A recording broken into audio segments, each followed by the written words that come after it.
أعوذ بالله من الشيطان الرجيم. بسم الله الرحمن الرحيم.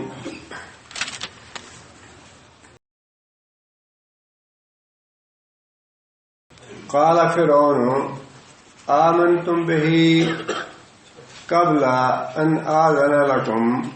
کہا فرعون نے جادوگروں سے آمنتم تم لوگ ایمان لے آئے بہی موسیٰ پہ قبل اس سے پہلے ان یہ کہ آذن لکم میں تمہیں اجازت دیتا. پچھلی آیتوں میں ہم یہ پڑھ چکے ہیں کہ جب جادوگروں کا اور موسیٰ علیہ السلام کا مقابلہ ہوا آپس میں اور جادوگروں نے یہ محسوس کر لیا کہ موسیٰ علیہ السلام نے جو چیز دکھائی ہے اس کا جادو سے تعلق نہیں ہے تو وہ ایمان لے آئے اور میدان مقابلہ میں ہی سجدے میں گر پڑے اور وضاحت کی کہ آمنا برب العالمین ہم اللہ رب العالمین پہ ایمان لائے ہیں، رب موسیٰ و ہارون، اس رب پہ جو موسیٰ اور ہارون کا رب ہے. یہ گویا ایک مکمل شکست تھی فرعون کے لیے اور اسے اس بات کا خطرہ پیدا ہو گیا کہ اگر جادوگر ایمان لے آئے ہیں تو اس کا مطلب یہ ہے کہ میری مملکت سے بہت سے لوگ اس گواہی کو دیکھ کے، ان کے عمل کو دیکھ کے موسیٰ پہ ایمان لے آئیں گے کہ موسیٰ واقعی جادوگر نہیں ہے، واقعی اللہ کا رسول ہے. بعض مفسرین نے لکھا بھی ہے کہ جادوگروں کے اس عمل کے بعد تقریباً 6 لاکھ بنی اسرائیل کے لوگ ایمان لے آئے، جس میں خود فرعون کی قوم کے قبطی لوگ بھی شامل تھے. تقریباً 6 لاکھ لوگ جو تھے مسلمان ہو گئے. اب اسی کے پیش نظر ہے جب فرعون نے دیکھا کہ اتنا اثر اس کا ہوا ہے، اسے یہ خوف لاحق ہوا کہ اگر اس آدمی کو مزید موقع دیا گیا تو پھر پورے ملک میں ہمارے خلاف بغاوت ہو جائے گی. لہذا اس نے سب سے پہلی بات تو یہ کہی کہ جادوگروں کو ڈرا دھمکا کے ان کی زبان سے یہ نکلوایا جائے کہ واقعی ہم نے موسیٰ کے ساتھ مل کے سازش کی تھی اور یہ محض ایک ڈرامہ تھا جو ہم نے دکھایا ہے. لہذا اس نے یہ بات کہی ان سے کہ میری اجازت سے پہلے تم لے آئے ہو ایمان، میں تمہیں ایسی سزا دوں گا کہ تمہارے مخالف سمتوں کے ہاتھ پاؤں کاٹ دوں گا، دایاں ہاتھ کاٹوں گا، بایاں پاؤں کاٹوں گا، یا بایاں ہاتھ کاٹوں گا اور دایاں پاؤں کاٹ دوں گا تاکہ تم لوگ بیکار ہو جاؤ اور دوسروں کے لیے باعث عبرت بنو. مقصد یہ تھا کہ ان کو اتنا خوف زدہ کیا جائے کہ یہ اس بات کا اعتراف کر لیں اپنی جان بچانے کے لیے کہ واقعی بادشاہ سلامت جو آپ نے بات فرمائی ہے وہ بالکل سچ ہے. موسیٰ نے اور ہم نے اس سے پہلے یہ سازش کی تھی کہ ہم یہ ایسے دونوں آپس میں مل کے کرتب دکھائیں گے اور ہمارا کرتب ناکام ہو جائے گا، موسیٰ کا کرتب جو ہے وہ باقی رہے گا اور ہم موسیٰ پہ ایمان لانے کا ڈرامہ کریں گے تاکہ اس کو شکست دی جائے فرعون کو اور فرعون کو اس ملک سے نکال کے خود حکومت حاصل کی جائے. یہ تھا اس کے جو تأثر وہ دینا چاہتا تھا فرعون پوری قوم کو.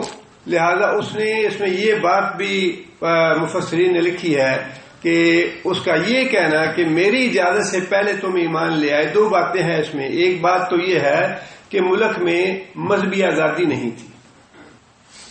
مذہبی آزادی نہیں تھی کہ جو آدمی اپنی عقل سمجھ سے جو طریقہ اختیار کرنا چاہے یا جو دین اختیار کرنا چاہے وہ کر سکتا ہے. مذہبی آزادی نہیں تھی. اور دوسری بات اس سے یہ محسوس ہوتی ہے یا اس نے یہ محسوس کروانے کی کوشش کی کہ جیسا میں پہلے کہہ چکا ہوں کہ اگر موسیٰ غالب آ گیا اور اس کی نشانی سے ثابت ہو گیا کہ یہ اللہ کا رسول ہے تو ہم ایمان لے آئیں گے. اب ایمان اس نے یہ جو کہنا ہے کہ میری اجازت سے پہلے ایمان لے آئے، مطلب یہ کہ اگر تم انتظار کر لیتے، ہم غور و فکر کرتے کہ واقعی یہ اللہ کا رسول ہے تو پہلے ہم ایمان لے آتے، پھر اس کے بعد تمہیں اجازت دیتے تاکہ تم بھی ایمان لے آتے. جس کا مطلب یہ ہے کہ اس نے یہ تأثر دینے کی کوشش کی کہ میں اپنی جو وعدہ تھا اس کی خلاف ورزی نہیں کر رہا، بلکہ تم نے جلدی کر کے حماقت کی ہے، تم نے ہم سے پہل کر کے حماقت کی ہے جس کی سزا ہم تمہیں دیں گے، ورنہ تم ہمیں موقع دیتے کہ ہم سوچ و بچار کرتے اور یہ دیکھتے کہ موسیٰ نے جو کچھ دکھایا ہے یہ جادو ہے یا یہ معجزہ ہے، اور ہم یہ فیصلہ کرتے کہ اس پہ ایمان لانا چاہیے، اور پہلے بادشاہ سلامت ایمان لاتے پھر آپ لوگ ایمان لاتے۔ گویا آپ نے بادشاہ سلامت سے پہل کر کے گستاخی کی، دو جرم کیے، ایک تو ایمان لانے کا جرم کیا اور ایک بادشاہ سلامت کی شان میں گستاخی کی تم نے۔ اس لیے فرعون نے کہا کہ آمنتم بہ قبل ان آذن لکم، اس سے پہلے کہ میں تمہیں اجازت دیتا تم ایمان لے آئے ہو۔ ان ھذا لمکر، یقیناً یہ ایک سازش ہے، مکرتموہ ہو، جو تم نے آپس میں مل کے چلی، یعنی موسیٰ نے اور جادوگروں نے آپس میں معاملہ طے کر کے یہ سارا ڈرامہ کیا ہے۔ فی المدینہ تے دارالحکومت میں یا شہر میں، لتخرجوا منہا اہلہا، اور اس مکر کا سازش کا مقصد یہ تھا لتخرجوا، تاکہ تم نکال باہر کرو حکومت سے، اس شہر سے، دارالسلطنت سے، اہلہا، اس کے مالکوں کو، اس ملک کے جو مالک ہیں ان کو ان کے ملک سے باہر نکال کے خود حکومت پہ قبضہ کرو، یہ تھا تمہارا مقصد۔ فسوف تعلمون، پھر اس نے دھمکی یہ دی کہ ان قریب تمہیں پتہ چل جائے گا یا جلدی تمہیں پتہ چل جائے گا کہ تمہاری اس حماقت کا یا جلد بازی کا نتیجہ کیا نکلتا ہے، میں تمہیں کیسی سزا دیتا ہوں جو سازش تم نے کی تھی۔ اور یہ بالکل وہی بات ہے جو نبی صلی اللہ علیہ وسلم کے ساتھ معاملات ہو رہے تھے کہ جب ایک آدمی رسالت کا دعویٰ کرتا ہے اور اس کے رسالت کے دعوے میں خود یہ بات موجود ہے کہ تم رسول کے آگے اپنا آپ سرنڈر کر دو، رسول کے آگے اب جھک جاؤ، جو بات رسول کہے گا وہ تم نے کرنی ہے، جس سے منع کرے گا اسے رک جانا ہے، جس کا مطلب یہ ہے خواہ کوئی بادشاہ ہے یا گورنر ہے، وزیر ہے، چھوٹا ہے بڑا ہے، جو بھی ہے، اس کو اپنی گورنری یا بادشاہت یا وزارت یا مشاورت یا جو کچھ بھی ہے اس کو چھوڑ کے رسول کی بات کے آگے جھکنا پڑے گا۔ یہی جھگڑا تھا رسول اللہ صلی اللہ علیہ وسلم کے زمانے میں بھی کہ رسول کی بات جب مان لیں گے تو رسول کی پیروی کرنی پڑے گی، اور اپنا جو چگراہٹ ہے اور اپنی سرداریاں ہمیں چھوڑنی پڑیں گی۔ لَأُقَطِّعَنَّ أَيْدِيَكُمْ، میں ضرور کاٹوں گا تمہارے ہاتھ، وَأَرْجُلَكُمْ، اور تمہارے پاؤں، من خلاف، مخالف سمتوں سے، ثم پھر لَأُصَلِّبَنَّكُمْ أَجْمَعِينَ، تم سب کو پھانسی دوں گا۔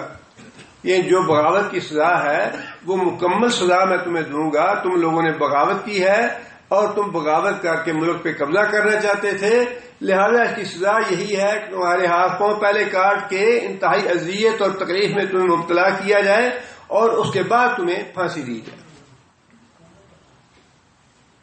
قالو، جواب میں جادوگروں نے یہ بات کہی، انا الی ربنا منقلبون، انا بے شک ہم، الی ربنا اپنے رب کے حضور، منقلبون پلٹنے والے ہیں۔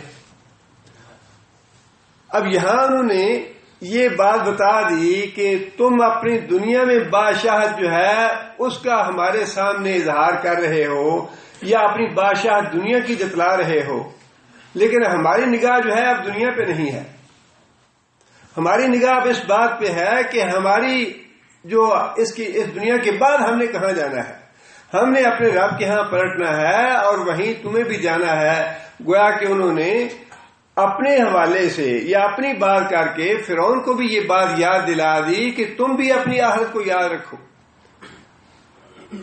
ہم نے اپنی آخرت کو مقدم رکھا ہے، تم بھی اپنی آخرت کو برباد نہ کرو، ہم نے بھی اللہ کے حضور جانا ہے، تم نے بھی اللہ کے حضور جانا ہے، اور جو تم ہمارے اوپر الزام لگا رہے ہو کہ تم نے سازش کی ہے، یہ سازش نہیں بلکہ حقیقتاً ہم نے یہ اپنے دل سے محسوس کیا ہے کہ موسیٰ علیہ السلام نے جو کچھ دکھایا ہے وہ معجزہ ہے، وہ جادو نہیں ہے، تمہیں بھی ایمان لانا چاہیے۔ وما تنقم منا، اور نہیں تو ہم سے انتقام لے رہا، الا مگر ان آمنا، یہ کہ ہم ایمان لائے بے آیات ربنا، اپنے رب کی نشانیوں پہ۔ مطلب یہ کہ جو تم سازش کا الزام لگا رہے ہو، اصل بات وہ نہیں ہے جو تم لوگوں کو باور کرانا چاہتے ہو یا پوری حکومت میں بات پھیلانا چاہتے ہو کہ تم نے یہ سازش کی آپس میں اور ہار جیت کا مقابلہ کر کے مجھے دھوکہ دینے کی کوشش کی۔ یہ سازش والی بات نہیں ہے، بلکہ اصل بات یہ ہے کہ جب ہمیں یہ پتہ چل گیا کہ یہ ہمارے رب کا معجزہ نشانی لے کے آیا ہے، آمنا، تو ہم اس پہ ایمان لائے ہیں۔ یہ بات ایمان کی نہیں ہے، ایمان کی ہے، سازش کی بات نہیں ہے۔ لما جاءتنا، جب ہمارے پاس آ گئی، یا موسیٰ علیہ السلام جب ہمارے پاس نشانی لے کے آ گئے، معجزہ انہوں نے دکھا دیا، تو پھر ہم اپنے رب کی نشانی پہ ایمان لے آئے۔ ربنا افرغ علینا صبرا، اب اس کے بعد یہ دیکھیے کہ جادوگر جو ہیں انہوں نے اس کو یہ تو کہہ دیا کہ ہم اپنے رب کے حضور پلٹنے والے ہیں، اور تم ہم سے انتقام جو لینا چاہتے ہو، جو سزا تم ہمیں دینا چاہتے ہو، وہ سزا ہمارے ایمان لانے کی وجہ سے ہے۔ وہ مکر اور سازش والی بات بالکل جھوٹی ہے، بلکہ ہمارے ایمان لانے کی وجہ سے تم ہمیں سزا دینا چاہتے ہو۔ اب اس کے بعد چونکہ جادوگروں کو یہ پتا تھا کہ حکومت تو بڑی مضبوط ہے، بادشاہ کا مقابلہ ہم نہیں کر سکتے، لہذا انہوں نے ایسی بات تو نہیں کی کہ ہم تمہارا مقابلہ کریں گے یا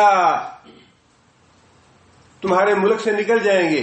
یہ انہیں پتا تھا کہ حکومت مضبوط ہے اور حکومت اس بات پہ پوری طرح قادر ہے کہ ہمیں پکڑے اور جس طرح کی سزا دینا چاہے دے ڈالے۔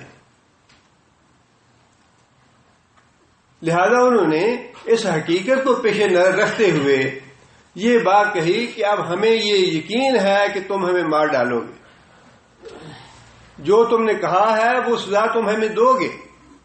لہذا جادوگروں نے اس کے بعد یہ براہ راست دعا مانگی اللہ تعالیٰ سے، ربنا افرغ علینا صبرا، یا اللہ ڈھیروں صبر عطا کر ہمیں، اب ہم پہ یہ مصیبت آنے والی ہے اس ایمان کی وجہ سے جو ہم تیری بھیجے ہوئے رسول کی نشانی دیکھ کے ایمان لائے ہیں، اس ایمان کی وجہ سے ہم سے یہ انتقام لینا چاہتا ہے، ہمیں یہ سزا دینا چاہتا ہے۔ ربنا افرغ علینا صبرا، یا اللہ بہت زیادہ صبر ڈال ہمارے اوپر، صبر کی توفیق عطا فرما ہمیں، وتوفنا مسلمین، اور ہمیں اس حالت میں فوت کرنا کہ ہماری زبان پہ لا الہ الا اللہ ہو، کہیں شیطان ہمیں مرنے سے پہلے پہلے بہکا نہ دے، شیطان ہمیں گمراہ نہ کر دے، پھسلا نہ دے اپنے عظیمت اور استقامت میں۔ بالکل یہی وہ حالات تھے جو رسول اکرم صلی اللہ علیہ وسلم کو پیش آ رہے تھے یا صحابہ کرام کو پیش آ رہے تھے مکہ میں۔ جو بھی لا الہ الا اللہ پڑھتا اس پہ اس کی زندگی تنگ کر دی جاتی، اس کو عذابوں میں مبتلا کیا جاتا، جیلوں میں ڈالا جاتا۔ باپوں نے اپنے بیٹوں کو، حضرت سہیل جو تھے انہوں نے اپنے بیٹے عبداللہ اور ابو جندل تھے، ان کو جیلوں میں ڈالا اور طویل مدت تک جیلوں میں ڈالے رکھا، جیلوں میں ڈال کے سزائیں بھی دیتے رہے، اپنے بھتیجے، اپنے بھانجے، اپنے گھر کے افراد ان کو یہ سزائیں دیتے رہے۔ لیکن یہ ایمان کی قوت تھی، اور یہ بڑی عجیب بات ہے کہ چند لمحے کی بات ہے، کوئی بڑی لمبی تعلیم اور تربیت اور تزکیہ نہیں ہوا جادوگروں کا۔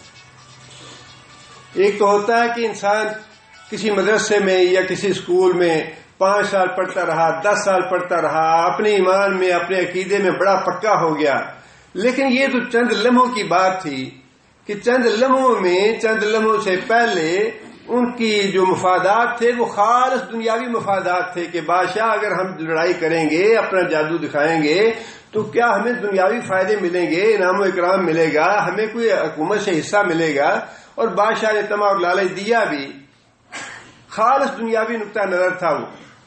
لیکن چند لمحوں کے بعد جب انہوں نے دیکھ لیا کہ یہ واقعی اللہ کا رسول ہے، اللہ کی نشانی لے کے آیا ہے اور ایمان لے آئے، اب وہ تزکیہ ایسا ہو گیا، تربیت ایسی ہو گئی، ایمان ایسا پکا ہو گیا کہ پہلے جس کے آگے پیچھے چلے جا رہے تھے، جس کی ہر بات پہ سر جھکائے جا رہے تھے کہ بادشاہ سلامت، جو آپ فرمائیں گے ویسا ہی ہوگا، اسی بادشاہ کے سامنے پہاڑ بن کے کھڑے ہو گیا کہ بادشاہ تو جو کرنا چاہتا ہے کر لے، لیکن اب تو ہمیں اس ایمان سے نہیں ہٹا سکتا۔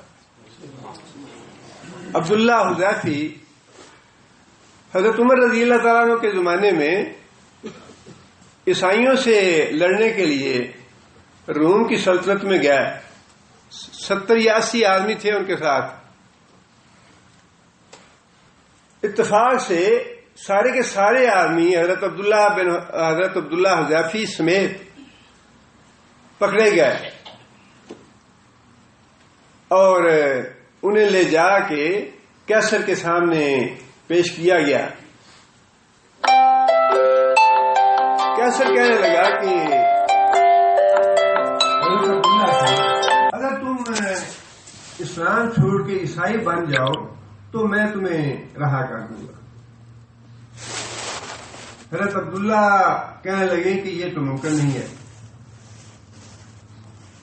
کیسر نے اپنے سامنے تیل آگ جلوا کے اس کے اوپر تیل رکھا اور جلتے تیل میں ایک قیدی کو ڈال دیا حضرت عبداللہ کے سامنے۔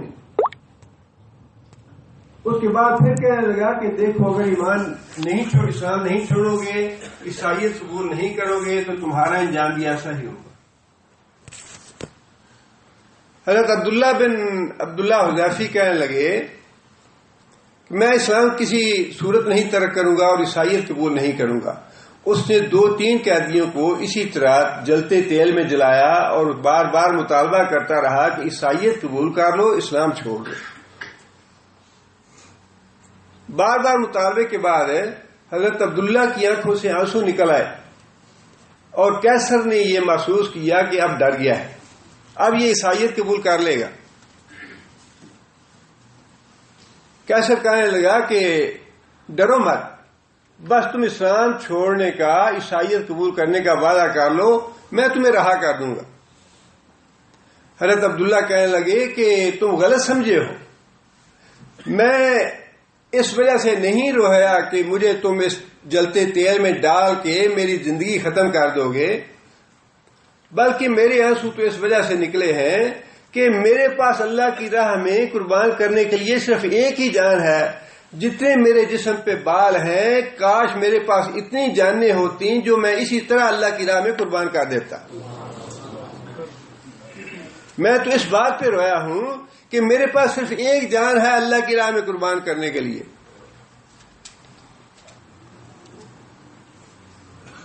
بادشاہ نے اور درباریوں نے جب یہ بات سنی تو حیران رہ گیا کہ یہ کیا بات کہی ہے اس آدمی نے۔ اس کی حضرت عبداللہ کی جرت سے اور استقامت سے بڑا متاثر ہوا کیسر، کہنے لگا اچھا اگر یہ بات ہے تو بڑے دلیر اور بڑے جرت مند آدمی ہو تم، اور میں بڑی قدر کرتا ہوں تمہاری، اگر تم میری پیشانی کا بوسہ دے دو تو میں تمہیں رہا کر دوں گا۔ عبداللہ کہنے لگے کہ یہ تو ممکن نہیں کہ ایک مسلمان کافر کی پیشانی کو احترام کے طور پہ بوسہ دے۔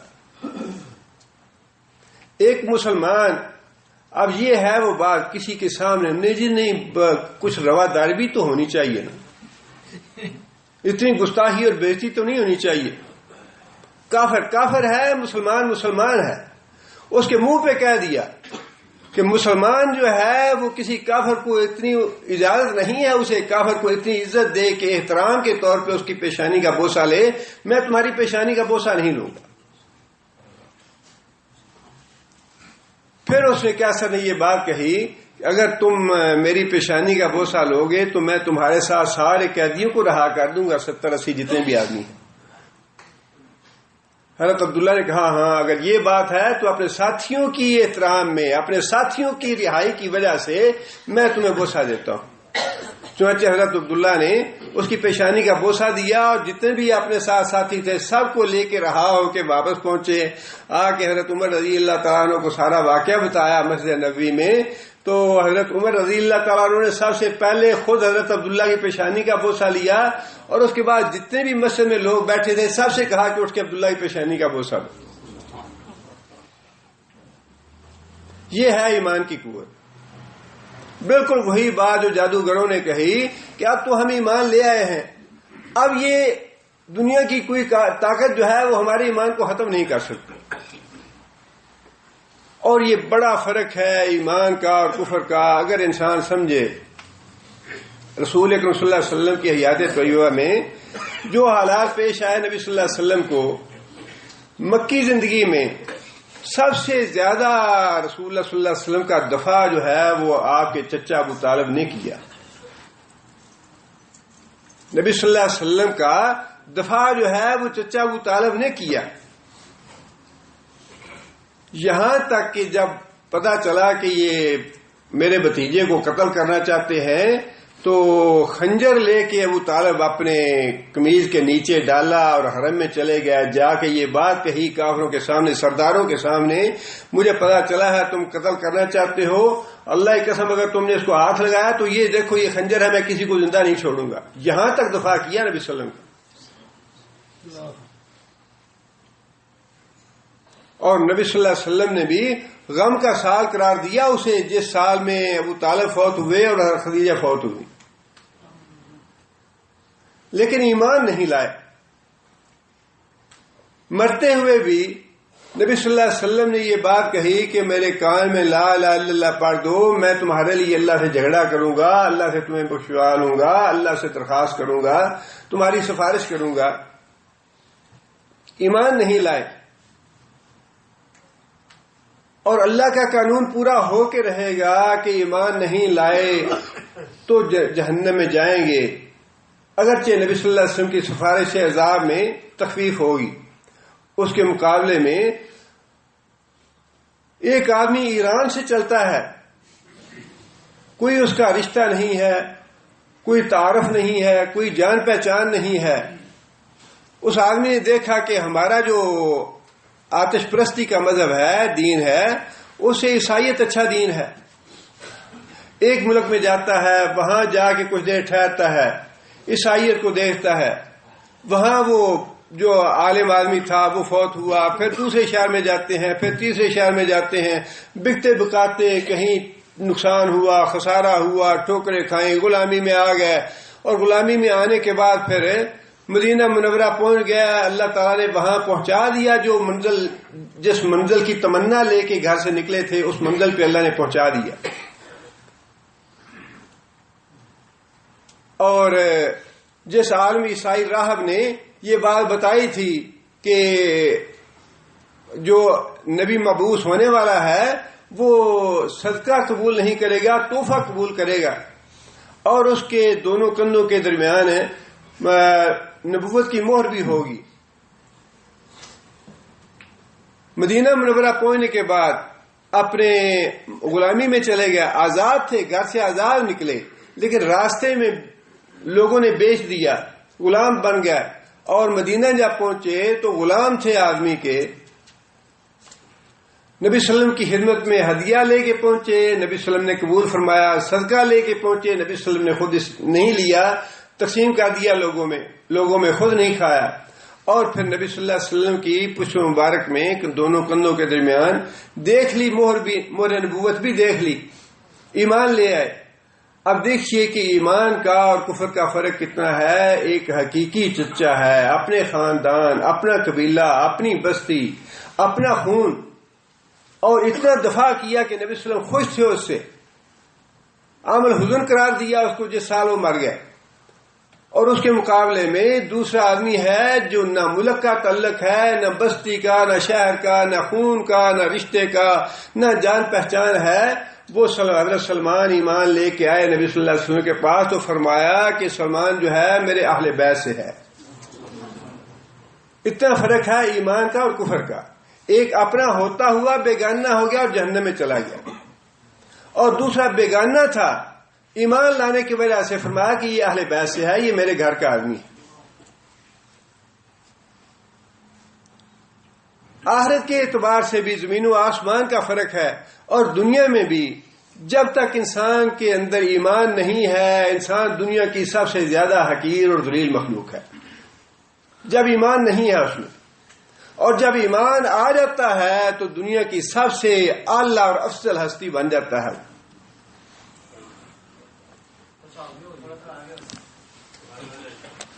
سورہ طٰہٰ میں اللہ تعالیٰ نے یہ بات ارشاد فرمائی، وہاں بھی جادوگروں کا قول اللہ نے نقل فرمایا ہے۔ یہاں تو اللہ تعالیٰ نے یہ بات نقل فرمائی اللہ تعالیٰ نے کہ جادوگروں نے یہ بات کہی کہ ہم اللہ کی طرف پلٹنے والے ہیں، اب ہمارا معاملہ جو ہے وہ اللہ کے ساتھ ہے، اور تو جو سزائیں ہمیں دینا چاہتا ہے وہ سزائیں دے لے۔ ہم اپنے اللہ سے صبر کی دعا کرتے ہیں، استقامت کی دعا کرتے ہیں، اور اس بات کی تمنا رکھتے ہیں، اس بات کی دعا کرتے ہیں کہ جب اس دنیا سے رخصت ہوں تو حالت اسلام میں رخصت ہوں۔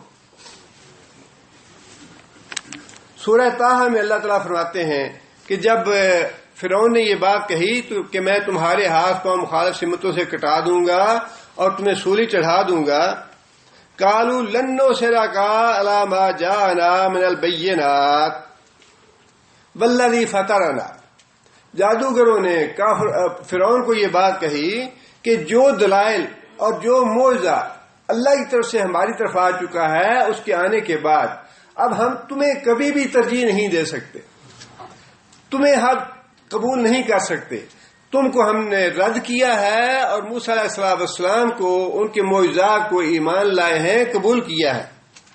فقض ما انت قاض، فقض ما انت قاض، بہت بڑی بات ہے یہ۔ اس کا معنی یہ ہے کہ تمہاری بات، تمہاری حکومت، تمہارا فیصلہ میری ڈیوٹی کے نوک پہ ہے، جو کرنا چاہتے ہو کر لو، جو میرا بگاڑنا چاہتے ہو بگاڑ لو۔ فقض ما انت قاض، جو ہمارا بگاڑنا چاہتے ہو بگاڑ لو۔ یہ ہے ایمان کی قوت۔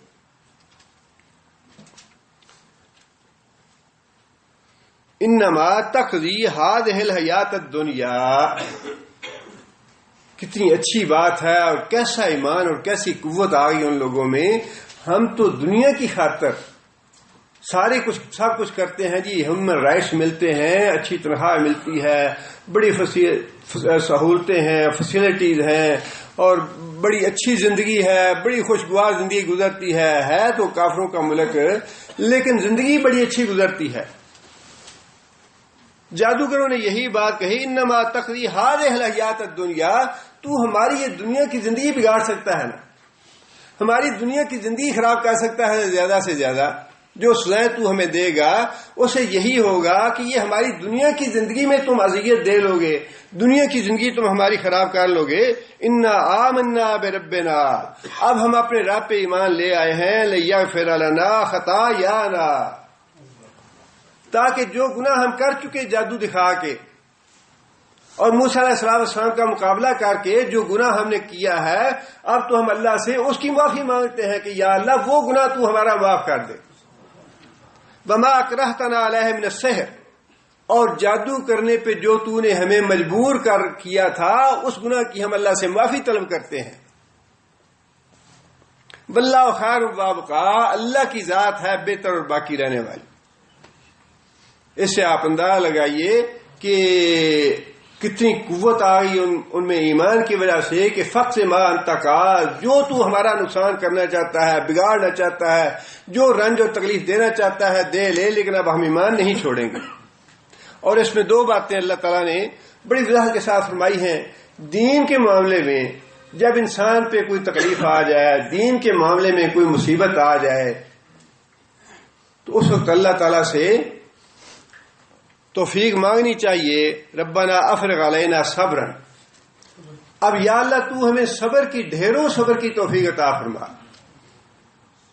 وتوفنا مسلمین، اور یا اللہ ہماری استقامت میں جو ہے وہ قائم دائم رکھنا، پکا رکھنا ہمیں ایمان پہ، ایمان کے ساتھ ہم اس دنیا سے رخصت ہوں۔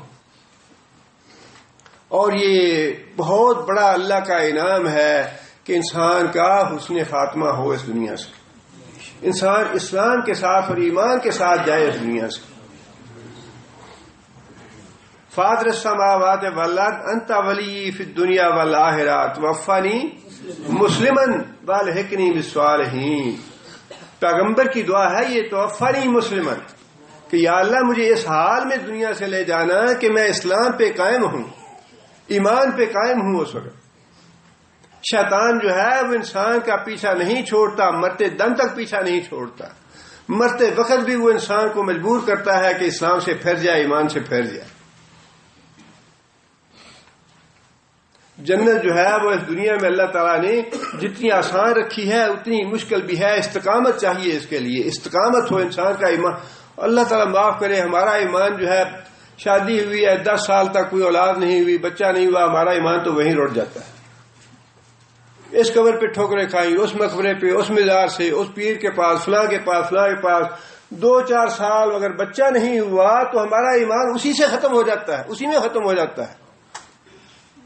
بیماری آ گئی، کوئی اور تکلیف آ گئی، کوئی اور دکھ یا رنج آ گیا، اچھا یہ فلاں جو مزار ہے وہاں سے جا کے خاک شریف لاؤ اور وہ کھلاؤ اور وہ حضرت صاحب سے دعا کراؤ اور یہ کرو وہ کرو۔ چھوٹی چھوٹی مصیبتوں اور تکلیفوں پہ ہمارا ایمان ختم ہو جاتا ہے۔ اور یہ اتنی بڑی دھمکی تھی کہ یہ تو اسے ہی اندازہ ہے جس کو یہ کہا جائے کہ میں ابھی تمہارے ہاتھ پاؤں کاٹتا ہوں، پھر تمہیں سولی چڑھاؤں گا، اور پھر اس کے جواب میں یہ کہے کہ نہیں ہم ایمان لائے ہیں، ہم ایمان سے نہیں ہٹیں گے، جو مرضی ہے کر۔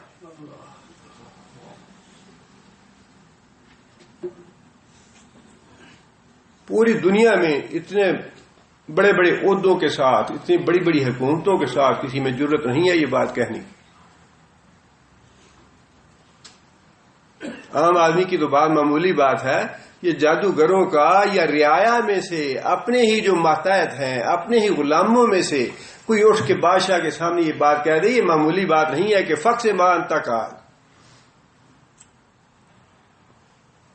اور یہ وہی بات ہے جو حضرت بلال کہتے تھے یا حضرت خباب کہتے تھے یا حضرت ابو ذر غفاری، مار مار مار مار کے لہو لہان کر دیا۔ رسول اللہ صلی اللہ علیہ وسلم نے منع بھی کیا کہ بیت اللہ میں جا کے بھی بات نہ کہنا لا اللہ والی، ابھی ہم کمزور ہیں، ابھی تمہاری بات نہیں سنے گا۔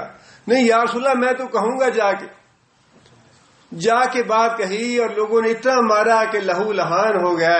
حضرت عباس گئے تو جا کے چھڑایا کہ بے وقوفو یہ تو غفار قبیلے کا آدمی ہے اور تمہارے قافلوں کو لوٹ ماریں گے، راستہ نہیں دیں گے، تمہارے قافلوں کو چھوڑ دو اس کو۔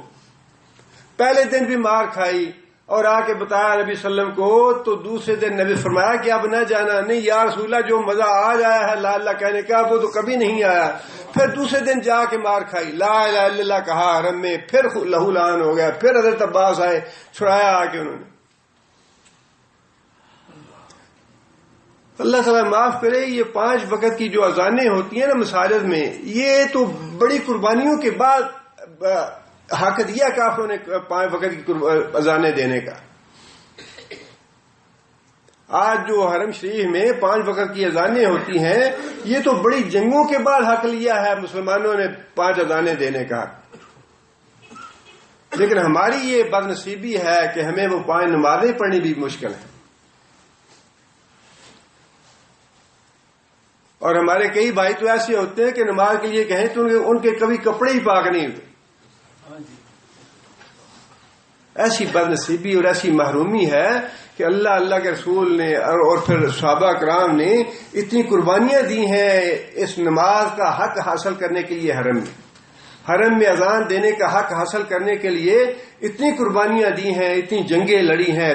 5-7 خونی جنگیں لڑنے کے بعد فتح مکہ ہوا، اور اس کے بعد رسول اللہ صلی اللہ علیہ وسلم نے حضرت بلال کو حکم دیا کہ بیت اللہ کی چھت پہ جا کے اذان دو۔ جب مکہ فتح ہوا تو سب سے پہلا کام نبی صلی اللہ علیہ وسلم نے یہی کیا کہ حضرت بلال کو حکم دیا کہ بیت اللہ کی چھت پہ جا کے اذان کہو، تاکہ سارے کافر سن لیں کہ آئندہ کے لیے ایک اللہ کا کلمہ بلند ہوگا۔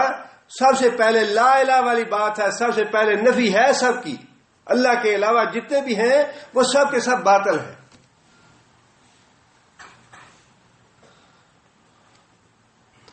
آگے اللہ فرماتے ہیں وَقَالَ الْمَلَأُ مِنْ قَوْمِ فِرْعَوْنَ اب جب یہ صورتحال دیکھی فرعون نے بھی اور فرعون کے درباریوں نے بھی کہ 6 لاکھ آدمی جو ہے وہ موسیٰ پہ ایمان لے آیا ہے، اور اگر یہ ایسے ہی معجزے جا کے مختلف شہروں میں مختلف جگہ پہ لوگوں کو دکھاتا رہا، یہ تو پورے ملک میں بغاوت ہو جائے گی تمہارے خلاف، اور تمہاری حکومت بڑی جلدی ختم ہو جائے گی۔ آپس میں اصلاح مشورہ کیا انہوں نے۔ اللہ فرماتے ہیں کہ سرداروں نے قال الملأ من قوم فرعون، فرعون کی قوم کے سرداروں نے یہ بات کہی، اتذر موسیٰ وقومہ، کیا تو اسی طرح آزاد چھوڑ دے گا موسیٰ کو اور اس پہ ایمان لانے والوں کو، اس کی قوم کو، موسیٰ کو اور جو اس پہ ایمان لائے ہیں، کیا تو انہیں آزاد چھوڑ دے گا ملک میں کہ سارے ملک میں یہ گھومے پھرے اور جا کے لوگوں کو دعوت دیں اسلام کی اور کلمے کی، توحید کی؟ لِيُفْسِدُوا فِي الْأَرْضِ، لِيُفْسِدُوا فِي الْأَرْضِ، تاکہ موسیٰ اور اس کے ساتھی کیا کریں؟ زمین میں فساد برپا کریں۔ توحید کی دعوت فساد برپا کرنا ہے، اسلام کا نام لینا فساد برپا کرنا ہے، دہشت گردی کرنا ہے، قرآن کا نام لینا فساد برپا کرنا اور دہشت گردی کرنا ہے، نماز کا نام لینا اور نماز پڑھنا یہ فساد پھیلانا اور دہشت گردی کرنا ہے۔ لِيُفْسِدُوا فِي الْأَرْضِ، کیا تو موسیٰ کو اور اس کے ساتھیوں کو چھوڑ دے گا اپنے ملک میں؟ لِيُفْسِدُوا فِي الْأَرْضِ، ان کے نزدیک وہ جو بت پرستی کا دین تھا وہی سچا دین تھا، جو مشرکانہ عقائد تھے وہی سچے عقائد تھے، توحید کی دعوت، اسلام کی دعوت، تورات کی دعوت، وہ ان کے نزدیک فساد فی الارض تھا۔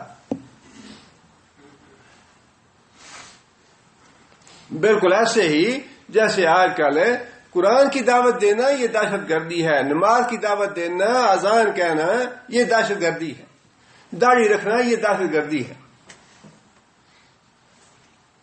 وَيَذَرَكَ وَآلِهَتَكَ، کیا تو موسیٰ کو اور اس کے ساتھیوں کو چھوڑ دے گا کہ ملک میں فساد برپا کریں؟ وَيَذَرَكَ،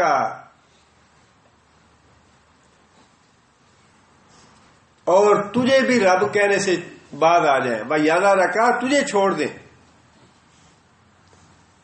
جو اپنے آپ کو کہتا تھا انا ربکم الاعلی، میں تمہارا اعلی رب ہوں، بڑا رب ہوں، نہ تو تمہیں رب مانے موسیٰ، اور جو خود اپنا دین لے کے آیا ہے اس کی لوگوں کو دعوت دیتا پھرے، وَآلِهَتَكَ، اور جو ہمارے معبود ہیں ان کو بھی چھوڑ دے،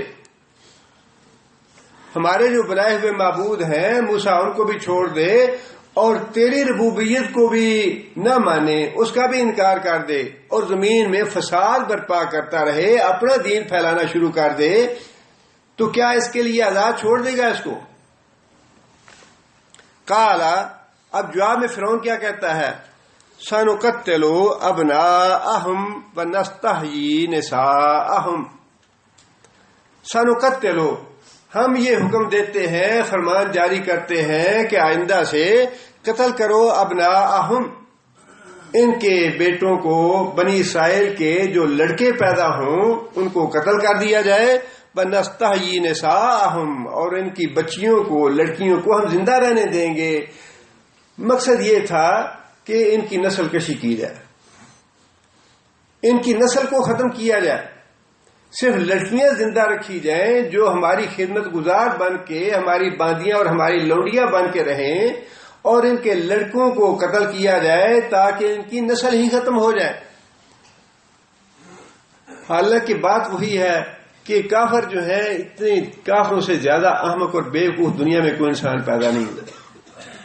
یہ جو بچوں کو قتل کرنا اور لڑکیوں کو زندہ رکھنا 2 مرتبہ ہوا فرعون کے زمانے میں۔ ایک یہ جو تھا یہ بیٹا تھا، اور پہلی مرتبہ جب موسیٰ علیہ السلام کی پیدائش کے وقت شروع ہوا بیٹوں کو قتل کرنا، وہ اس کے باپ کا زمانہ تھا۔ اس کے باپ نے بھی یہی بات سوچی کہ ان کے بیٹوں کو قتل کرا دیں تاکہ بنی اسرائیل کی نسل ہی ختم ہو جائے مصر سے، بنی اسرائیل کی نسل ختم ہو جائے مصر سے، اس لیے لڑکوں کو قتل کروانا شروع کیا اس نے۔ اب یہ بیٹا جو تھا اس بیوقوف اور احمق کو یہ سمجھ نہیں آئی کہ میرے باپ نے یہی کام کرایا تھا اور اسی مقصد کے لیے کرایا تھا کہ ان کی نسل ختم ہو. وہ نسل تو ختم نہیں ہوئی. اگر یہ ضابطہ یا یہ طریقہ کامیاب تھا تو اس کا مطلب تو یہ ہونا چاہیے تھا کہ بنی اسرائیل کی نسل مصر سے ختم ہو جاتی. اپنی طرف سے اس کے باپ نے بنی اسرائیل کی نسل کو ختم کر دیا لڑکوں کو قتل کر کر کے. لیکن جب بیٹا آیا تو پھر بنی اسرائیل اتنے زیادہ ہو گیا کہ پھر اس کو ضرورت محسوس ہوئی کہ بنی اسرائیل تو بہت زیادہ ہیں، ان کے بیٹوں کو قتل کرنا چاہیے تاکہ ان کی نسل ختم ہو. جس کا مطلب یہ ہے کہ بیٹے کو اپنی باپ کی جو پالیسی اس نے اختیار کی تھی، جو حکومت کا قانون بنایا تھا، اس احمد کو یہ سمجھ نہیں آئی کہ میرا باپ بھی اس قانون پہ عمل کرتا رہا لیکن وہ نسل ختم نہیں کر سکا. اب میں اگر یہ قانون جاری کروں گا، میں لڑکوں کو قتل کرانا شروع کروں گا تو پھر بھی نسل تو ختم نہیں ہوگی. بار بار قریش مکہ نے کوشش کی کہ کسی طریقے سے مسلمانوں کو ختم کر دیا جائے، اور کبھی تو یہ کہتے تھے کہ قل تربصوا فإني معكم من المتربصين ام يقولون شاعر نتربص به ریب المنون. کیا یہ لوگ کہتے ہیں کہ محمد صلی اللہ علیہ وسلم شاعر ہیں، اب ہم انتظار کرتے ہیں اس کی موت کا، مر جائے گا تو سارا معاملہ ختم ہو جائے گا. قل تربصوا، اے محمد صلی اللہ علیہ وسلم آپ انہیں کہیے جتنا مرضی انتظار کرو، تم بھی انتظار کرو، میں بھی انتظار کرتا ہوں، پھر دیکھتے ہیں کون باقی رہتا ہے. انی معکم من المتربصین، میں بھی تمہارے ساتھ انتظار کرتا ہوں. نبی صلی اللہ علیہ وسلم کو قتل کرنا چاہا، اسلام کو روکنا چاہا. جب دو آدمی تھے، صرف حضرت ابوبکر صدیق تھے اور نبی صلی اللہ علیہ وسلم تھے، دو آدمیوں کو قتل نہیں کر سکے. 2 سے 10 ہوئے، پھر 20 ہوئے، پھر 30 ہوئے، پھر 40 ہوئے، اور پھر 300 آدمی مکے میں ہو گیا جنہوں نے ہجرت کی مدینہ منورہ میں. بڑھتے بڑھتے بڑھتے بڑھتے لوگ بڑھتے ہی رہے. کافر یہ چاہتے تھے ان کو قتل کیا جائے، ختم کیا جائے. یریدون لیطفئوا نور اللہ بافواہہم واللہ متم نورہ ولو کرہ الکافرون. انہوں نے ہر لمحے یہ چاہا کہ اللہ کے نور کو بجھایا جائے، اللہ کے نور کو ختم کیا جائے. اللہ یہ چاہتا ہے کہ اللہ اس نور کو پائے تکمیل تک پہنچائے، اور اللہ تعالیٰ پائے تکمیل تک پہنچا کے رہیں گے. خواہ کافروں کو کتنا ہی یہ ناگوار گزرے، کتنی ہی تکلیف پہنچے کافروں کو، اللہ اس کو پورا کر کے رہیں گے. آج بھی یہی بات ہے کہ مسلمانوں کو ختم کر دو، ملیا میٹ کر دو، ان کے ملکوں کو تباہ کر دو، نیست و نابود کر دو، اسلام کا کوئی نام لینے والا نہ رہے، جہاد کا کوئی نام لینے والا نہ رہے. لیکن ان بیوقوفوں کو یہ پتہ نہیں چلا کہ تمہارے باپ دادا جو ہیں وہ 1400 سال سے یہی کچھ کرتے چلے آ رہے ہیں. 1400 سال سے تو ختم نہیں ہو سکے، بلکہ آئے دن بڑھتے ہی جا رہے ہیں. اور یہ جو ڈرامہ تم نے رچایا تھا 9/11 کا، اس کے بعد تو بازاروں نہیں لاکھوں کے لوگ سے مسلمان تمہاری توقعات کے کہیں زیادہ خلاف مسلمان ہو گئے ہیں تمہارے اپنے ملکوں میں. پھر بھی یہ بات سمجھ میں نہیں آتی کہ یہ تو ایسا روشن دیا ہے، ایسا روشن چراغ ہے اسلام کا کہ جو بڑھتے بڑھتے بڑھتا جا رہا ہے، اور یہ اس کے ساتھ واقعی اللہ کی مدد ہے.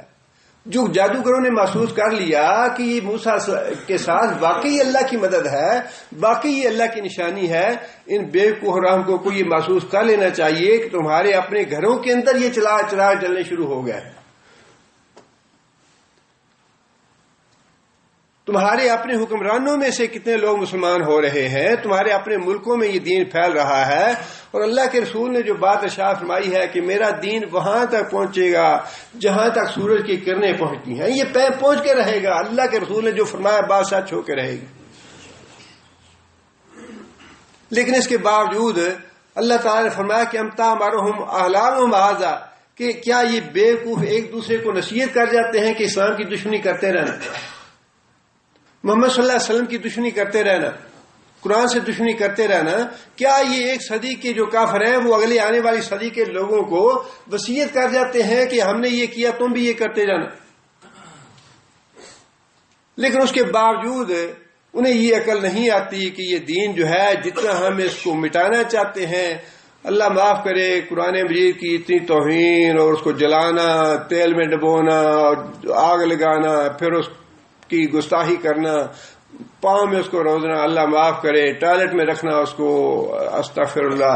لیکن اس کے باوجود سوال تو یہ ہے کہ کیا تمہاری ان ساری خرمستیوں کی وجہ سے اور ان کے زہریلے کرتوتوں کی وجہ سے کیا کوئی کمی آئی ہے؟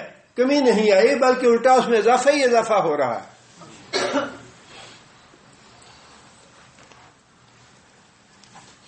کالا سنقتل ابناءہم ونستحیی نساءہم، ہم ان کے بیٹوں کو قتل کریں گے، ان کی بیٹیوں کو زندہ رکھیں گے تاکہ ان کی نسل ختم ہو جائے.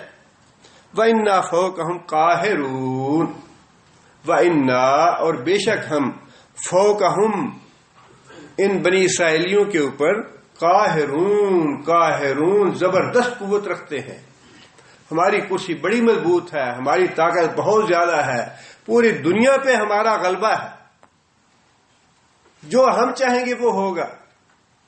تم اس بات کی فکر نہ کرو کہ موسیٰ اور اس کے ماننے والے پھیل جائیں گے یا زیادہ ہو جائیں گے، بلکہ ہماری قوت قاہرہ جو ہے وہ بڑی مضبوط ہے، بڑی طاقت ہے ہماری، ہم ان کی نسل ختم کر ڈالیں گے، ان کا ایک بندہ زندہ نہیں چھوڑیں گے. قال موسیٰ لقومہ، جب یہ سارا معاملہ ہوا بادشاہ نے اعلان کر دیا کہ جو بھی ایمان لانے والا ہے ہم اس کو ایسی سزائیں دیں گے، اور یہ بغاوت کا قانون ہے، ملک کے خلاف جو بغاوت کرے گا بغاوت کی سزا ملے گی اس کو.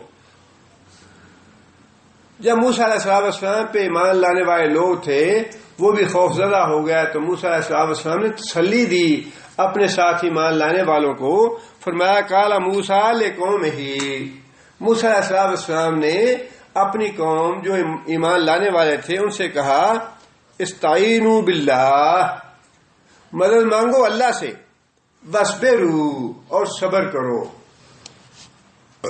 جب مصیبت آ جائے دین کے معاملے میں اللہ سے دعا کرنا اور صبر کرنا، یہ دو ہی راستے بتائے ہیں اللہ نے. مصیبت میں، تکلیف میں، رنج میں اللہ سے مدد مانگی جائے، اور اللہ سے مدد مانگنے کا سب سے بہتر راستہ نماز ہے. نماز پڑھ کے انسان اللہ سے دعا کرے، نماز پڑھ کے اپنی حاجت طلب کرے اللہ تعالیٰ سے. واستعینوا باللہ، نماز پڑھو اور اللہ سے مدد مانگو. واصبروا اور صبر سے کام لو. ان الارض للہ، اور اس بات پہ ایمان رکھو کہ زمین کا مالک اللہ ہے. سپر پاور جو ہے اللہ اکبر، سپر پاور صرف اللہ کی ہے. زمین و آسمان کا مالک اللہ ہے، کوئی دوسرا زمین کا مالک نہیں ہے. آج ایک ملک اپنے آپ کو سپر کہلاتا ہے، دوسری صدی میں دوسرا بن جاتا ہے، پھر تیسرا بنتا ہے، چوتھا بنتا ہے. اگر واقعتاً یہ سپر ہوں تو ان کی سپیرٹی ختم نہ ہو. یوں سپر تو وہ ہے جس کی سپریورٹی جو ہے وہ قدیم ہے، ہمیشہ سے ہے اور قیامت تک قائم رہے گی، عبدالآباد تک رہے گی. اکبر ذات تو وہ ہے. یورثھا من یشاء من عبادہ، اللہ کی حکومت ہے، اللہ کی زمین ہے، اللہ کا اقتدار ہے. یورثھا، اور اللہ وارث بناتا ہے زمین کا، من یشاء جس کو چاہتا ہے، من عبادہ اپنے بندوں میں سے. والعاقبۃ للمتقین، اور عاقبت جو ہے وہ متقی لوگوں کے لیے ہے. موسیٰ علیہ السلام نے اپنی قوم کو تسلی دیتے ہوئے دو باتیں ارشاد فرمائی. ایک تو یہ کہ صبر کرو اور اللہ سے مدد مانگتے رہو ان حالات میں. جب کافر جو ہے ظلم و ستم کا بازار گرم کر دیں، اسلام کا راستہ روکنے کی کوشش کریں، اور جو اسلام لانے والے ہیں ان پہ ظلم و ستم ڈھانا شروع کر دیں، ایک بات تو یہ کہ اللہ سے مدد مانگیں اور صبر سے کام لیں. دوسری بات یہ کہ اس بات پہ ایمان رکھیں کہ بادشاہی ہمیشہ کے لیے کسی کی نہیں ہے. ہمیشہ کی بادشاہی للہ، ارض زمین اللہ کی ہے، مالک زمین کا اللہ ہے. آج اللہ تعالیٰ نے فرعون کو بادشاہی دی ہے تو بعید نہیں کہ کل کلاں فرعون کی بادشاہی ختم کر کے اللہ تعالیٰ یہ حکومت تمہارے حوالے کر دیں. یہ ایک تسلی کی بات تھی اپنی قوم کے لیے، ایک تسلی کی بات تھی کہ نماز پڑھ کے اللہ سے مدد بھی مانگو، صبر سے کام بھی لو، اور یہ ایمان رکھو والعاقبۃ للمتقین، اچھا انجام جو ہے متقی لوگوں کا ہے. اگر ایمان میں تقوی پہ قائم رہو گے تو انشاءاللہ کل کلاں یہ حکومت جو ہے فرعون کی ختم ہوگی، تمہارے ہاتھ میں آنے والی ہے.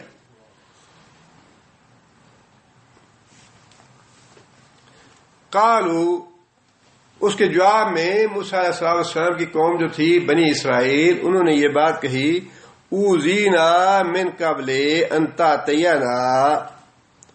بڑی بدبخت اور بڑی خبیث قوم ہے بنی اسرائیل کی، اور اس کے بڑے جرائم گنوائے اللہ تعالیٰ نے قرآن مجید کے ابتدا میں ہی. اور ان کے جرائم میں سے ہی یہ باتیں بھی شامل ہیں کہ پیغمبر کی بات پہ ایمان لانے کی بجائے، پیغمبر کی بات پہ ایمان لانے کی بجائے اور اظہار اطمینان کرنے کی بجائے جواب یہ دیا کہ موسیٰ اوذینا، ہم اذیت دیے گئے، ہم ستائے گئے، من قبل ان تأتینا، تیرے آنے سے پہلے. یہ کون سا موقع مراد ہے؟ موسیٰ علیہ السلام کی پیدائش کے موقع پہ بنی اسرائیل کے لڑکوں کو اس کے باپ نے جو قتل کروایا تھا، اشارہ اس طرف ہے کہ ہم تو اس امید میں تھے کہ پیغمبر آئے گا، ہم پیغمبر پہ ایمان لائیں گے اور پیغمبر ہمیں ان مصائب و آلام سے نجات دلائے گا.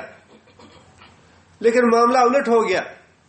تیرے آنے سے پہلے بھی ہم پہ یہ ظلم و ستم ہوا کہ ہماری اولادوں کو قتل کیا گیا، انہیں ذبح کیا گیا، اور تو جب آ گیا تو ہم ایمان لے آئے اور ہم سمجھے تھے کہ تو ہمیں نجات دلائے گا، لیکن تیرے آنے کے بعد بھی معاملہ وہیں کا وہیں ہے.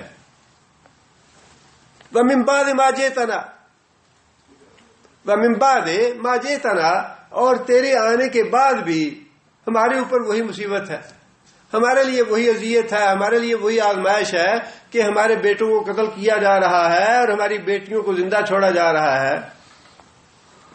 قَالَ عَسَىٰ رَبُّكُمْ أَن يُهْلِكَ عَدُوَّكُمْ. اب پھر یہ اپنی قوم کو، بنی اسرائیل کو موسیٰ علیہ السلام تسلی دلا رہے ہیں، اور یہ بات وہی ہے کہ ایمان کی بات ہے، اور صحیح بات یہی ہے کہ رسول اکرم صلی اللہ علیہ وسلم جس طرح سارے انبیاء سے افضل ہیں، اسی طرح جو ساتھی نبی صلی اللہ علیہ وسلم کو اللہ نے دیے وہ ساتھی بھی سارے انبیاء کے ساتھیوں سے افضل ہیں. جتنے انبیاء کرام آئے ان پہ جو بھی ایمان لانے والے تھے وہ خواہ کم تھے یا زیادہ تھے، ان سب میں سے زیادہ افضل اور عظمت والے اور اولا لوگ جو ہیں وہ نبی صلی اللہ علیہ وسلم کے ساتھی ہیں. حضرت مقداد بن انس، نبی صلی اللہ علیہ وسلم نے غزوہ بدر سے پہلے لوگوں سے رائے چاہی تو جو مہاجرین تھے انہوں نے ان کا نمائندگی حضرت مقداد بن اسود نے کی اور کہا، یا رسول اللہ، ہم وہ نہیں ہیں بنی اسرائیل کے لوگ جو یہ کہیں کہ جا تو اور تیرا رب جا کے لڑو. فقاتلا انا ہاہنا قاعدون، تو اور تیرا رب جائے اور لڑے اور ہم یہاں بیٹھتے ہیں. یا رسول اللہ، ہم بنی اسرائیل کے لوگ نہیں ہیں، تلواریں ہمارے ہاتھوں میں ہیں، آپ ہمیں برق الغماد تک لے جائیں. برق الغماد جو ہے ایران کے ماتحت یعنی کسرا کے ماتحت تھا، یمن کا یہ شہر. یمن اس زمانے میں ایران کے تابع تھا، کسرا کے تابع. اور برق الغماد کہنے کا مطلب تھا کہ یا رسول اللہ، اگر ہمیں کسرا کی حکومت کے آخری شہر تک آپ لے جانا چاہیں گے تب بھی ہم آپ کے ساتھ جائیں گے، اور اگر آپ کہیں گے سمندر میں کود جاؤ تو سمندر میں کود جائیں گے. جہاں آپ ہمیں لڑانا چاہیں گے ہم لڑیں گے. ہم وہ نہیں ہیں جو بنی اسرائیل کی طرح پیچھے رہ جائیں. لیکن موسیٰ علیہ السلام کے ساتھی جو تھے، بنی اسرائیل جو تھے، انہوں نے ہر موقع پہ موسیٰ علیہ السلام کو اذیت دی، موسیٰ علیہ السلام کا مذاق اڑایا اور موسیٰ علیہ السلام کے ساتھ بار بار وعدے کر کے خلاف ورزیاں کرتے رہے.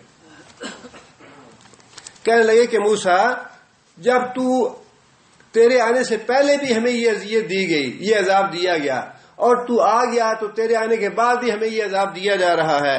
موسیٰ علیہ السلام نے اس کے جواب میں یہ بات کہی، عسیٰ ربکم، بعید نہیں کہ تمہارا رب یہلک عدوکم، کہ تمہارے دشمنوں کو اللہ ہلاک کر ڈالے، ویستخلفکم فی الارض، اور زمین میں تمہیں خلیفہ بنا دے، ان کی جگہ تمہیں خلیفہ بنا دے، فَيَنْظُرَ كَيْفَ تَعْمَلُونَ، اور پھر تمہیں دیکھے کہ تم کیا کرتے ہو۔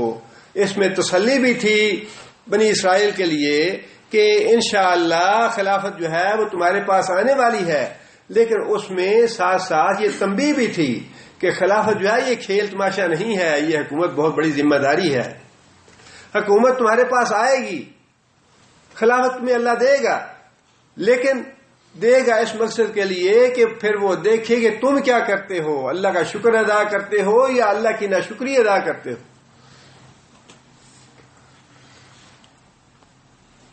آگے پھر اللہ فرماتے ہیں وَلَقَدْ، اب یہ موسیٰ علیہ السلام کی مصر میں موجودگی میں ہی آل فرعون پہ، آل فرعون سے مراد کپتی ہیں، کپتیوں پہ اللہ تعالیٰ نے پیدر پہ مختلف عذاب بھیجے۔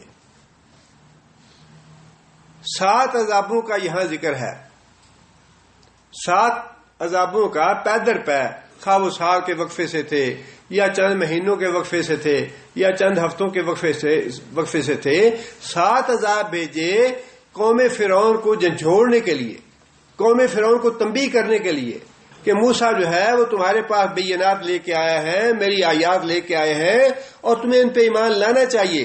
لیکن اتنی بدبخت اور اتنی خبیث قوم تھی کہ بار بار عذاب آتے، بار بار موسیٰ سے علیہ السلام سے التجا کرتے کہ موسیٰ دعا کرو اللہ سے یہ عذاب دور کر دے، موسیٰ یہ دعا کرو اللہ سے عذاب دور کر دے۔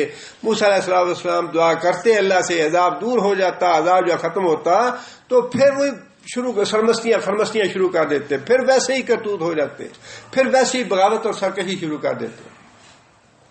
اب اللہ تعالیٰ نے ان کا ذکر بھی یہاں فرمایا ہے۔ پہلی ان کی خباثت تو یہی تھی کہ پیغمبر کو یہ اذیت دی کہ تمہارے آنے سے پہلے بھی ہم عذاب میں مبتلا تھے اور تمہارے آنے کے بعد بھی عذاب میں مبتلا کیے گئے۔ اب آگے اللہ فرماتے ہیں وَلَقَدْ أَخَذْنَا آلَ فِرْعَوْنَ بِالسِّنِينَ، اخذنا آل فرعون، ہم نے پکڑا فرعون کو، آل فرعون کو، فرعون کی قوم کو، قبطیوں کو، بالسنین، سنین کا واحد کیا ہے؟ سنہ، سنہ کا معنی سال۔ عام طور پہ ویسے عام معنی ہے یہ سال کا، لیکن سیاق و سباق کے اعتبار سے یہاں پہ ہے مصیبت کے ساتھ، قحط کے ساتھ۔ ہم نے پکڑا آل فرعون کو بالسنین، قحط سالی کے ساتھ، وَنَقْصٍ مِّنَ الثَّمَرَاتِ، اور پیداوار میں کمی کے ساتھ۔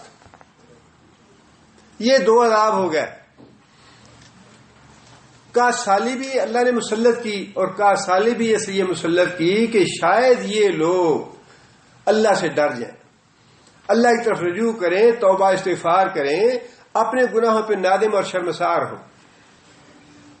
وَلَنُذِيقَنَّهُم مِّنَ الْعَذَابِ الْأَدْنَىٰ دُونَ الْعَذَابِ الْأَكْبَرِ لَعَلَّهُمْ يَرْجِعُونَ، ہم یہ عذاب اس لیے بھیجتے ہیں تاکہ اللہ کی طرف رجوع کیا جائے۔ وَنَقْصٍ مِّنَ الثَّمَرَاتِ، اور پیداوار میں کمی۔ پورے ملک کے لیے جتنا غلہ درکار ہے، جتنی گندم درکار ہے، جتنا جو درکار ہے یا جتنی دوسری چیزیں درکار ہیں وہ پورے ملک کے لیے کم پڑ رہی ہے، باہر سے منگوانی پڑ رہی ہے، مہنگائی بڑھ رہی ہے۔ یہ ساری صورتیں جو ہیں یہ اللہ کے عذاب کی ہیں۔ اللہ فرماتے ہیں اخذنا، ہم نے ان کو پکڑا اس عذاب میں، لعلہم یذکرون۔ یہ عذاب کیوں بھیجے اللہ نے؟ لعلہم یذکرون، تاکہ نصیحت پکڑیں۔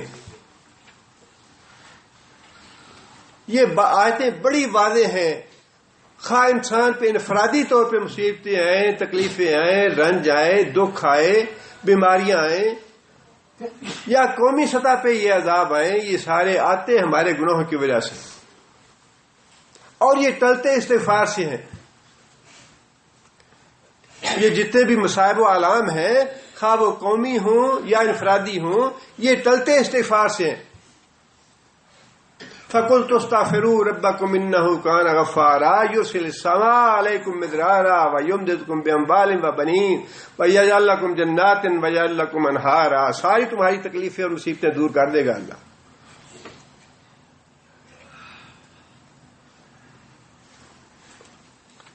آگے فرمایا کہ فَإِذَا جَاءَتْهُمُ الْحَسَنَةُ، قوم کا بنی اسرائیل کا حال یہ تھا اذا جاءتهم الحسنہ، جب ان کو خوشحالی آتی، حالات اچھے ہو جاتے، دن اچھے ہو جاتے، قالوا لنا هذه، قالوا تو وہ کہتے لنا هذه، ہم یہ تو ہمارا اپنا سٹیٹس ہے،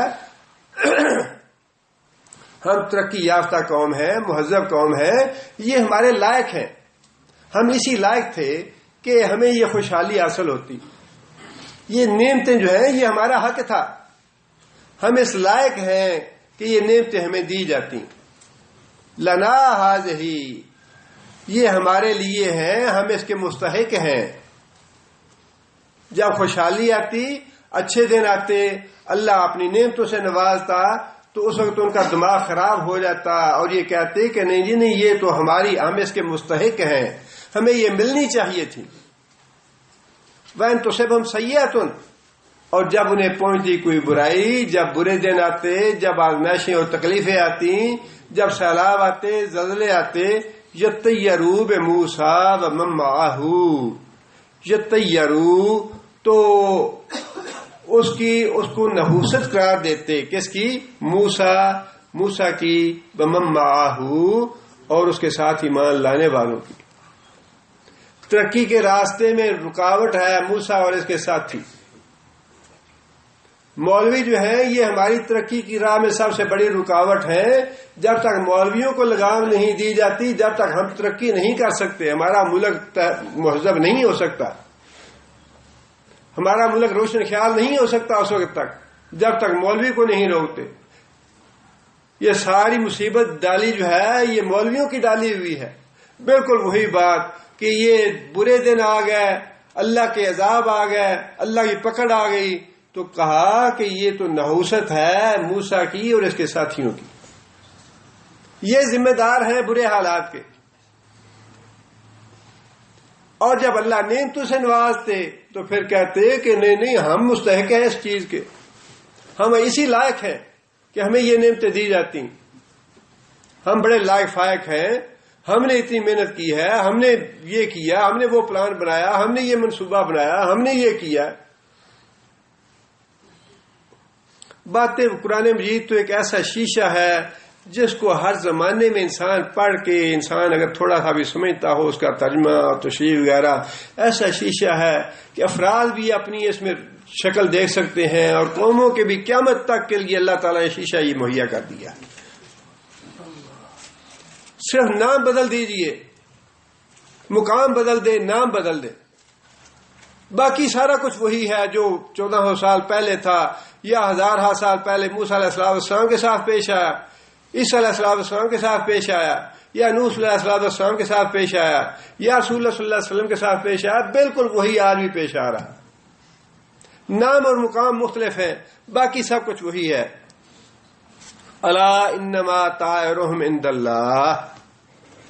اب یہ جو موسیٰ علیہ السلام نے دیا یا خود اللہ تعالیٰ نے دیا، الا آگاہ رہو، خبردار رہو، انما طائرهم عند اللہ، کہ نحوست کا معاملہ جو ہے، تمہاری نحوست کا معاملہ وہ اللہ کے ہاتھ میں ہے۔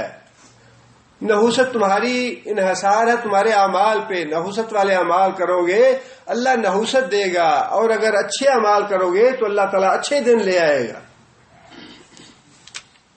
یہ معاملہ جو ہے یہ اللہ کے ہاتھ میں ہے، اچھے دن لانا اور برے دن لانا یہ موسیٰ یا اس کے ایمان لانے والوں کے ہاتھ میں نہیں ہے معاملہ، بلکہ یہ معاملہ اللہ کے ہاتھ میں ہے۔ وَلَٰكِنَّ أَكْثَرَهُمْ لَا يَعْلَمُونَ، لیکن لوگوں کی اکثریت ایسی ہے جو اس بات کو نہیں جانتی کہ معاملہ جو ہے یہ اللہ کے ہاتھ میں ہے۔ اگر ہم گناہ کریں گے تو مصیبتیں اور تکلیفیں آئیں گی، اور اگر توبہ استغفار کریں گے تو اللہ تعالیٰ اچھے دن لائیں گے۔ یہ ہے وہ بات جس کے بارے میں اللہ نے فرمایا کہ اکثر لوگ نہیں جانتے۔ اور پورا پاکستان بھرا ہوا ہے بڑے بڑے لائق فائق سیاستدان اور وزیر اور گورنر اور سارے کے سارے مسلمان ہیں۔ کوئی ایک آدمی آپ بتائیں جو اتنے عذاب آ رہے ہیں، پیدر پہ عذاب آ رہے ہیں ملک پہ، کوئی ایک آدمی بتائیں جو یہ کہے کہ لوگوں استغفار کرو۔ توبہ کرو اللہ کے حضور، اللہ سے اپنے گناہوں کی معافی مانگو. فلاں پروجیکٹ شروع کر دیا ہم نے، فلاں پروجیکٹ شروع کر دیا، فلاں کے ساتھ دستخط کر لیے ہیں، فلاں یہ کر دے گا ہمارے لیے، فلاں یہ کر دے گا ہمارے لیے. کوئی کچھ نہیں کرے گا جب تک اللہ کے حضور توبہ استغفار نہیں ہوتی، جب تک اللہ کے قانون کو ہم فالو نہیں کرتے، اللہ کی ہدایات پہ نہیں چلتے. جب تک جو مرضی ہے کر لیں، اچھے دن نہیں آئیں گے. اچھے دن تبھی آئیں گے جب جو اللہ نے فرمایا ہے. اللہ کا قانون یہی ہے کہ توبہ اور استغفار کرو، یہ اللہ کے ہاتھ میں ہے. عند اللہ، اچھے دن اور اچھے برے دن، خوشحالی اور بدحالی، یہ اللہ کے ہاتھ میں ہے. خوشحالی والے کام کرو گے، توبہ استغفار کرو گے تو اللہ خوشحالی عطا فرمائیں گے، اور اگر گناہ مسلسل کرتے جاؤ گے تو اسی طرح بدحالی مسلط رہے گی ملک. بلاکن اکثرہم لا یعلمون، لیکن اکثریت ایسے لوگوں کی ہے جو اس اصول سے واقف نہیں، جو جانتی نہیں یا جاننا چاہتی نہیں. وقالو، اور انہوں نے یہ کہا، یعنی قبطی جو تھے، آل فرعون جو تھے، انہوں نے یہ کہا مہما تاتنا بہی، مہما، خواہ کوئی سی بھی نشانی لے آ، خواہ کوئی نشانی تو لے آئے. اب تو نے یہ نشانی دکھائی عصا والی، بیضا ہاتھ والی نشانی دکھائی، اور اب یہ عذاب آنے شروع ہو گیا ہمارے اوپر، کا سالی آ گئی، پیداوار کی کمی آ گئی. قالوا مہما تاتنا بہی، انہوں نے کہا کہ اے موسیٰ کوئی سی بھی نشانی تم لے آؤ، من آیت السحر لتسحرنا بہا، کہ تو ہم کو مسحور کر دے. لتسحرنا، کہ تو ہم کو مسحور کر دے، تو ہم پہ جادو کر دے. یعنی وہ سمجھتے یہی تھے، پھر بھی یہی سمجھتے تھے کہ جو بھی نشانیاں تیری وجہ سے آتی ہیں وہ ساری کی ساری جادو کی نشانیاں ہیں. حالانکہ یہ بات بڑی واضح تھی کہ پورے ملک میں کا سالی کا آ جانا یہ کوئی بھی جادوگر نہیں کر سکتا. پورے ملک کی پیداوار میں کمی آ جانا یہ کوئی جادوگر نہیں کر سکتا. لیکن لوگوں کو گمراہ کرنے کے لیے، اسلام کا راستہ روکنے کے لیے ایسا پراپیگنڈا کرنا ضروری تھا کہ لوگ موسیٰ کی طرف متوجہ نہ ہوں اور موسیٰ کو جادوگر ہی سمجھتے رہیں. لہذا انہوں نے کا سالی کو بھی اور پیداوار کی کمی کو بھی جادو کا نتیجہ قرار دیا کہ موسیٰ تو جو بھی نشانی لے آ، تو جس طرح بھی ہم پہ جادو کرنا چاہے کر لے، فما نحن لک بمؤمنین، ہم تیرے پر ایمان نہیں لائیں گے. مطلب یہ کہ ایک دفعہ ہم کہہ چکے کہ کوا سفید ہے، اب مرتے دم تک ہم اس کو سیاہ نہیں کہیں گے. تو جو مرضی کر لے، جتنے مرضی دلیلیں دے لے کہ کوا سیاہ ہوتا ہے، ہم اس کو سفید کہتے ہیں. اب جو مرضی کر لے، جادو کر لے، سمجھا لے، دلیلیں لے لے، موزے لے آئے، جو بھی کرے گا ہم اس کو سیاہ نہیں کہیں گے، ہم تو سفید ہی کہنا ہے. فما نحن لک بمؤمنین. اور یہ وہ ضد اور ہٹ درمی کا مقام ہے جہاں پہ اللہ تعالی لوگوں کے دلوں پہ مہر لگا دیتے ہیں اور ہدایت کے دروازے بند کر دیتے ہیں. ہدایت حاصل کرنے کے لیے انسان کو اپنے دل سے ہر طرح کا تعصب دور کر دینا چاہیے، ضد اور ہٹ درمی نہیں کرنی چاہیے. اپنے دل کو ہدایت کے لیے خالص اور صاف کر دینا چاہیے کہ جو بھی ہدایت کا راستہ ہوگا، اللہ اور اللہ کے رسول کی بات جو بھی ہوگی، خواہ وہ میرے عقائد، میرے والدین کے عقائد، میرے رسم و رواج کے عقائد یا میرے دادا پیر کے عقائد، ان کے خلاف کیوں نہ پڑتی ہو، جو بات قرآن اور حدیث کی ہوگی میں اس کو کھلے دل سے مان لوں گا.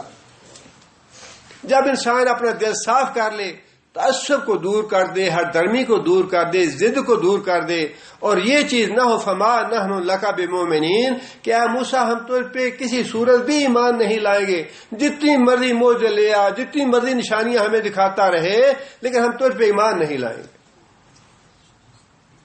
کتنا دل جو ہے وہ پتھر ہو چکا ہے.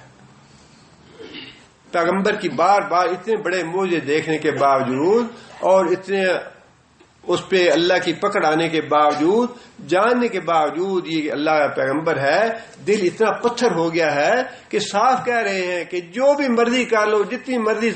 اور کتنے لوگ بیچارے بھائی ایسے ہیں بڑا یہ گلا شکوہ کرتے ہیں، جی قرآن کی آیتیں پڑھ کے سنائی، حدیثیں سنائی، یہ کیا وہ کیا، لیکن سنتے ہی نہیں ہیں.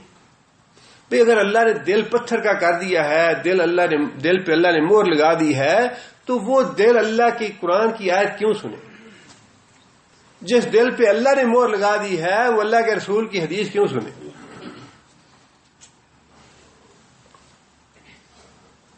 آگے پھر اللہ تعالیٰ نے اگلی آیت میں مسلسل 5 عذابوں کا ذکر کیا ہے. باری باری 5 قسم کے عذاب ہم نے نازل کیے. پہلے 2 یہ تھے کا سالی کا عذاب اور پیداوار میں کمی کا عذاب. اس کے بعد 5 عذاب اللہ فرماتے ہیں کہ ہم نے مسلسل پیدر پہ الگ الگ مواقع پہ ان کو جھنجھوڑنے کے لیے، ان کی ہدایت کے لیے نازل کیے کہ شاید یہ نصیحت حاصل کریں، لیکن اس کے باوجود انہوں نے نصیحت حاصل نہیں کی. اللہ تعالیٰ سے دعا ہے کہ اللہ تعالیٰ ہمیں ہدایت سے نوازے اور جو کچھ ہم پڑھتے ہیں اور جو کچھ سنتے ہیں اس پہ عمل کرنے کی توفیق عطا فرمائے، اور تعصب سے اور ضد سے اور ہر درمی سے انسان کو اللہ محفوظ رکھے. یہ ہدایت کی راستے میں سب سے بڑی رکاوٹ ہے. اپنے خواہ وہ کسی کی عقیدت کا تعصب ہو، مسلک کا تعصب ہو، کسی کی ذات کا تعصب ہو، انسان کو ہدایت کے لیے اپنے دل کو بڑا کھلا رکھنا چاہیے. دل بالکل صاف ہو. قرآن اور حدیث جو ہے یہی ہدایت کا راستہ ہے، یہی سیدھا راستہ ہے. اور قرآن حدیث کے لیے انسان کا دل جو ہے وہ 24 گھنٹے کھلا رہنا چاہیے. جو بات اللہ اور اللہ کے رسول نے فرما دی اس کے آگے انسان اپنا سر اور اپنی آنکھیں جھکا دی. سبحان ربک رب العزت عما یصفون.